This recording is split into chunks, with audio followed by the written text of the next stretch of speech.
All right. Well, hi, this is Glenn Crothers from the Louisville Jazz Society. And today I'm excited to talk to Sara and Rachel Caswell. They'll be playing at the Café on Sunday, March 29th at 7 p.m. as part of the Louisville Jazz Society's Master Series. It's so great to talk to both of you today. Oh, Hi. great to talk with you. Hi. So you guys grew up in a musical household. I understand your father was a professor of musicology and at IU, and your mother taught there too. Mm-hmm. So this musical background, and you're both classically trained, right? So I wonder what led you to choose the jazz route rather than a classical or some other musical route. What was it about jazz that sort of drew you to the music? It's interesting that we both wound up in the same field essentially, because basically our parents being musically knowledgeable and having a lot of friends on the IU faculty, they basically just said, let's let them try everything. So we did like historical performance with Stanley Ritchie, and we did our classical instruments with university faculty. I played in the marching band in my high school. It's just like whatever, they just were like, just try everything, because the musical education can be full and broad and you never know where it's going to lead you. But then as we got to know, one of those people they exposed us to was David Baker, who, for those Winton would remember, for anybody who went through the jazz studies program beginning at its onset in the 1960s, all the way up through his death, he was just the center of the jazz pedagogical world, not just in Indiana, but everywhere. One of the progenitors of the whole thing. And so we were lucky enough to get to work with him when we were little. And we just found a great deal of creative expression and problem solving and analysis and freedom in this style of music. And I think it was attractive to both of us. Yeah, for sure. I think for me, on a personal note, I was a pretty shy kid growing up, and music was one of those situations where I really felt I could be myself. And the more I became fluent on the instrument, technically and musically, I really felt as though jazz and improvisation was the lane through which I could most freely and easily communicate. And just the idea of having those creative conversations and those spontaneous interactions was something that was very appealing to me, and jazz kind of spoke to that desire of communication. Yeah, and the violin's not really usually a prominent jazz instrument, but you do great things with it. Thank you. I try. But I think the other thing that was really great was that, and this is due to David Baker's pedagogical philosophy. He encouraged me to listen to all instruments. And actually, it was kind of an interesting thing. The first few years that, I think probably was the same thing for Rachel too, the first few years that we studied with him, he didn't want me to listen to any jazz violinists. And it wasn't because he didn't find them influential and movers and shakers in their own way, but I think he wanted me to absorb the language from all instruments. And I think he was concerned if I only listened to violinists that I would gravitate toward imitating things that were idiomatic to the instrument, and not necessarily focus on the language itself. So I think that guidance really made a big difference in the way that I hear things, how I phrase things. So a lot of times the way my phrases are coming out is much more in the way of a horn player, not necessarily as a violinist per se. Yeah. But that said, a number of violinists have been very influential in my styling. It just came along later in my development. Yeah. Rachel, you are trained in both piano and, was it cello was the other instrument that you were? Yeah, I have a bachelor's degree in cello performance. So just like Sara had her bachelor's of music in violin performance and jazz studies, I had a bachelor of music in cello and performance and jazz studies. When did you decide that voice was the direction to go? Well, we were always a singing family, although Sara didn't really pick it up so much, but you wouldn't want to hear me sing. We would sing Grace at the dinner table. like because my mom is a church organist and church musician, and my dad was a choral conductor and a singer of a variety of styles. So we were just a singing family. That's what we would do: sing in church, sing at home, sing wherever. So I've always sung, but then I became increasingly frustrated with my instrument as I was with my instrument of the cello as I was exploring more jazz concepts, because to really be as good as you want to be an improviser, there has to be no barrier between your mind's ear and what's expressed on your instrument. And I had a barrier of some sort, either a lack of proficiency or just something that was preventing me from doing the things that I heard or having complete creativity, complete creative freedom on my instrument. But then I would sing things and I'm just like, there's no barrier. Why am I working so hard to like try to overcome this barrier when I have this other instrument of my voice that doesn't present me with that same barrier? And that tends to, so I started feeling that way about midway through my degrees. I mean, I finished the jazz degree and the jazz studies degree, which applies to everything, any instrument. But I finished the cello degree. But I was already taking singing gigs, and I was already considering doing further study vocally. So jazz language for me on the voice was just fluid. It just went. And so I was like, well, then I'm just going to work on making sure that the vocal technique side can meet it. And I've really enjoyed that process of discovering that along the way. Well, it sounds like it was a natural choice at some point. Yeah. So I've had, as I said before we started talking, I've had the pleasure of seeing you guys live, and it's clear you have a really close musical bond. It's obvious on record too. I love the record with Fred Hirsch. I think that's a beautiful piece. I'm curious about how each of you influence the other in your playing and your singing and in your musical choices. I mean, this is a long musical bond you guys have had. How does it play out, through your careers? Yeah, she's never going to get rid of me. Well, I think we both have said this in some way at various points when people have asked us about this. The other person is always the sound or the voice that's in the other one's head. So when I'm thinking about lines or thinking about the way I might phrase something, if it's a tune that we're going to do together, I'm kind of already hearing her in my head about the way she would phrase something. And I know that she said that about me, where completely, yeah, she kind of hears the way I might sing a line or sing a lyric in her head. So it's actually become quite intuitive for us to phrase things together. So our sound is very unified. Well, the way we process lines too, like when we're harmonizing with each other, or if we're actually just improvising simultaneously, oftentimes we'll end up landing on the same, like a similar phrase or the same pitches. And it's just one of those things where it's just like we're very much in sync with each other, almost to a fault at times. Yeah, but it makes for instead of being in harmony, we'll land on a unison note. Like, shoot, one of us has to move. So then we'll both move, and then move to the same note. They're like, somebody pick a note.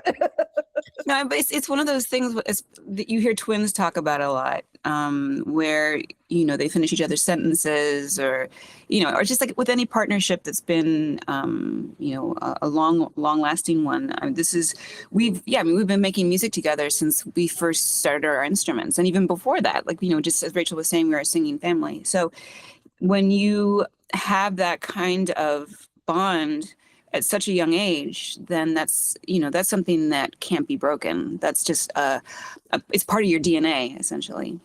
Right. And so Rachel's not getting rid of you either. Nope. I'm sticking around.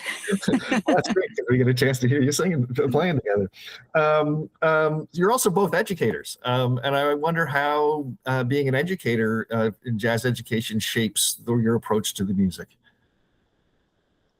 Well, I know that the quickest way to get your own house in order is to try to help somebody else fix their house.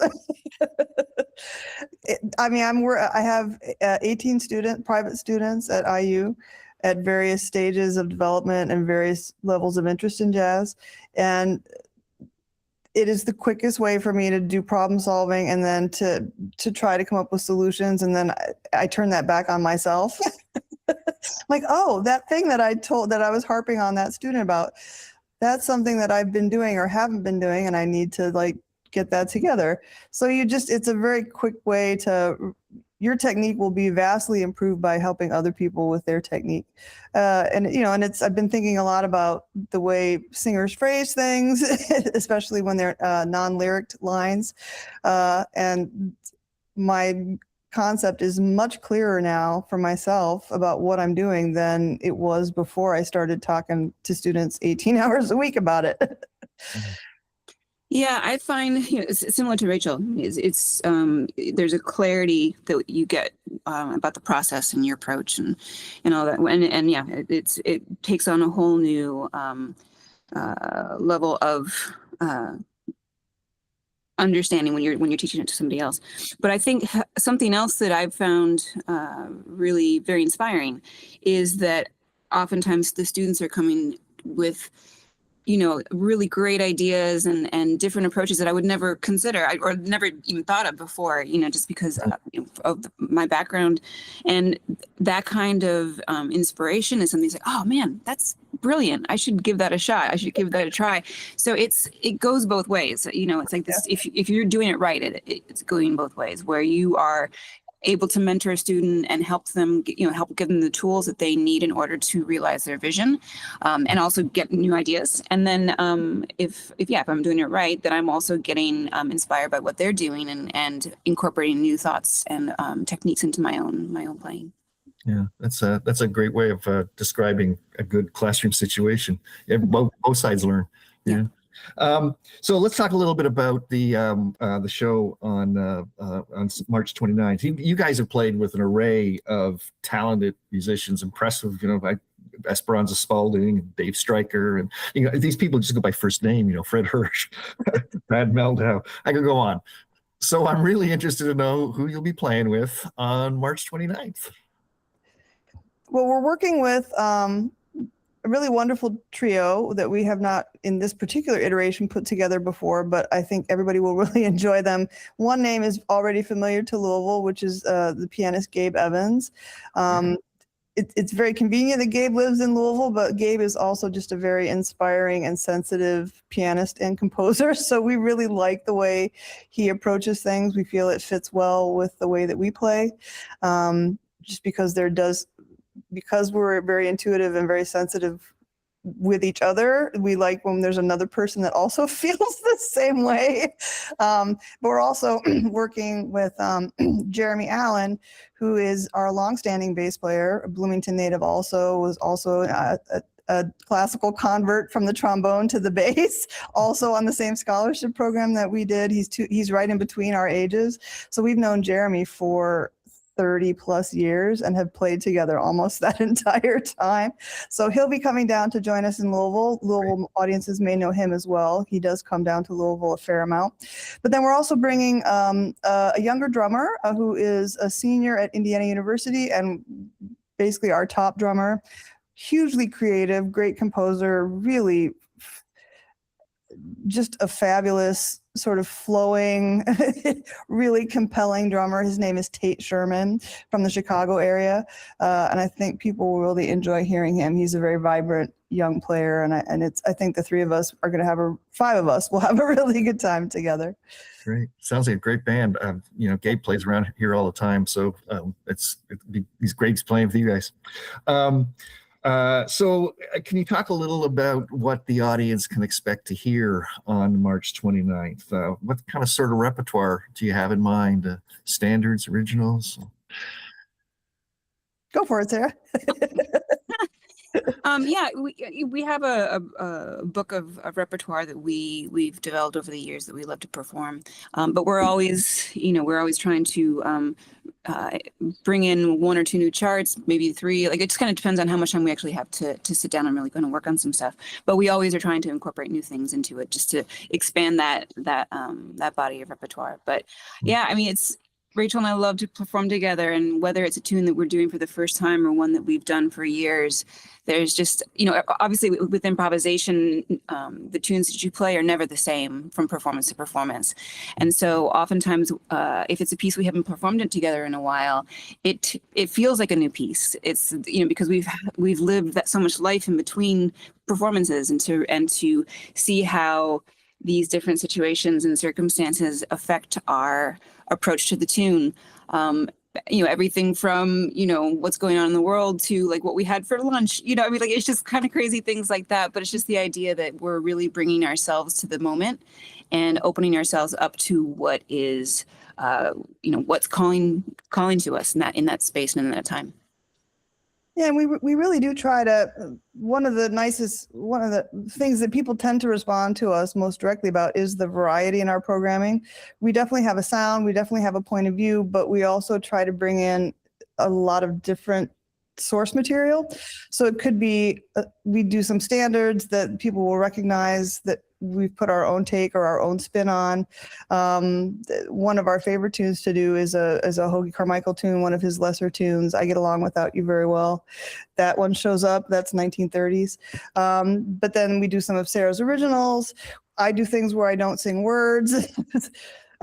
We do things, there'll definitely be improvisation on both of our parts on pretty much everything, on most things.